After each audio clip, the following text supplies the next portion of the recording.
Businessman charged with $100 million fraud. Another large shipment of weapons found at warehouse.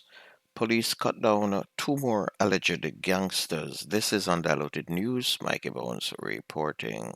Detectives in St. Anne are investigating the suspected drowning of an unidentified woman at the Mahogany Beach in Ocho Rios on Tuesday.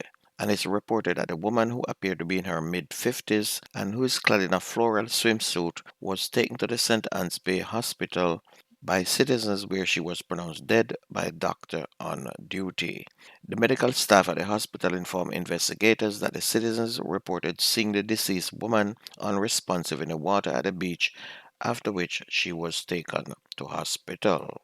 Kerome Wint, the driver of a vehicle in which two students were killed in a crash in Clarendon last year, has now pleaded guilty. The 34-year-old Wint was before the courts on charges of causing death by dangerous driving, driving without a road license, and having no insurance coverage following the death of Lennon High School student Jody Ann Lodge and Richard Tulloh in a crash on the Bustamante Highway last November. Key points in this is that he had no license to drive a motor vehicle. He pleaded guilty on Tuesday before the Clarendon Circuit Court and is to be sentenced on May 22nd. The students were passengers in Wint's vehicle, which collided with a Toyota Probox, a registered public passenger vehicle. Three other students were injured in that crash as well. A 25-year-old businessman has been charged in connection with a sophisticated fraud scheme that defrauded a local commercial bank of more than 600,000 US or nearly 100 million Jamaican dollars. And he was arrested on Monday during a joint operation involving 16 members of the JCF Constabulary Financial Unit and the Special Operations Unit of the Counterterrorism and Organized Crime Investigations Branch.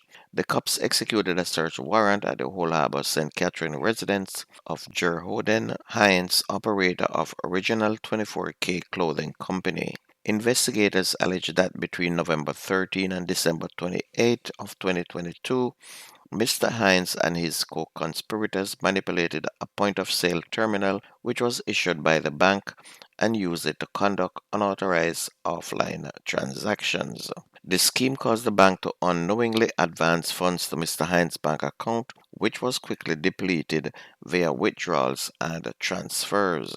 And the transactions were subsequently flagged as fraudulent by intermediary bank, resulting in chargebacks and losses to the local bank of approximately 618,000 US.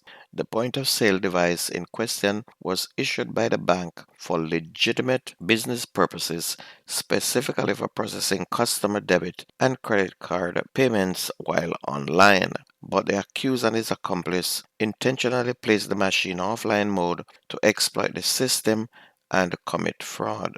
And during the operation, investigators seized the 5 cell phones belonging to the suspect, his spouse, and his brother.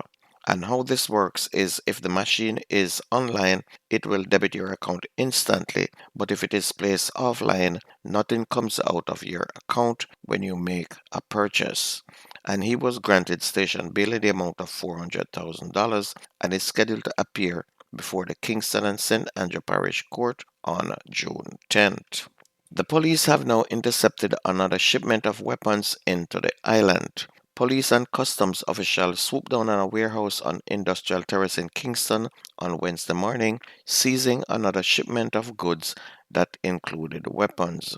The police high command has not yet released details on that operation. Another shipment of weapons was seized at that same warehouse last month.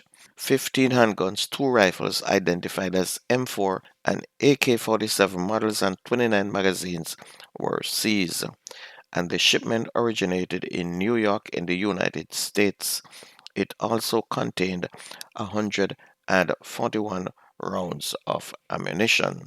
And as the police continued their cleanup of Jamaica project, a reputed area leader in Homestead in Spanish Town, St. Catherine, was on Tuesday shot and killed during a reported confrontation with the police. He has been identified as 30-year-old Javan Basoshing of 7 Mansfield Avenue in Homestead.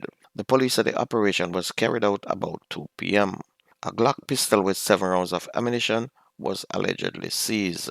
There was another police fatal shooting on Tuesday in Allentown in Kingston, and it is said at about 9:40 on Tuesday night, members of the Kingston Central Police Division responded to reports that a man was seen brandishing a firearm at a house on Liverpool Road in Allentown, and during an operation, 48-year-old Liebert Bailey allegedly engaged the police in a running gun battle. It's reported that Bailey jumped into a nearby gully and re-emerged along Hampton Street in the community. According to police, he held a man hostage in his bid to escape. The hostage, however, managed to free himself from Bailey, who then ran onto a property in Hampton Street where he was shot and the weapon seized. A female driver with ride-sharing company InDrive remains hospitalized in serious condition after being shot execution style by gunmen off Mullines Road in St. Andrew on Monday. The 24-year-old victim was shot twice in the head and thrown from her vehicle about 7 a.m. along Tarrant Drive. And it's reported that the driver picked up two men who boarded her taxi, a white Toyota Probox motor vehicle, and shortly after, she was shot and thrown from the vehicle. She was found along the roadway with gunshot wounds to the head. Investigators said robbery was the motive. On to sports, Mount Pleasant FA lead Montego Bay United 1-0, while defending champions Cavalier and Annette Gardens are locked 1-1 after their first leg Jamaica Premier League semi-final at the Montego Bay Sports Complex last night. Montego Bay goalkeeper Devon Burke left his line for a high ball in the 26th minute but missed, and Clifford Thomas made him pay with a sweetly struck half volley that flew back past the custodian into the far corner. Montego Bay dominated the second half, but despite a number of good scoring chances, they failed to at least draw level. The close contest set up what are now expected to be entertaining second leg Sunday for spots in the final.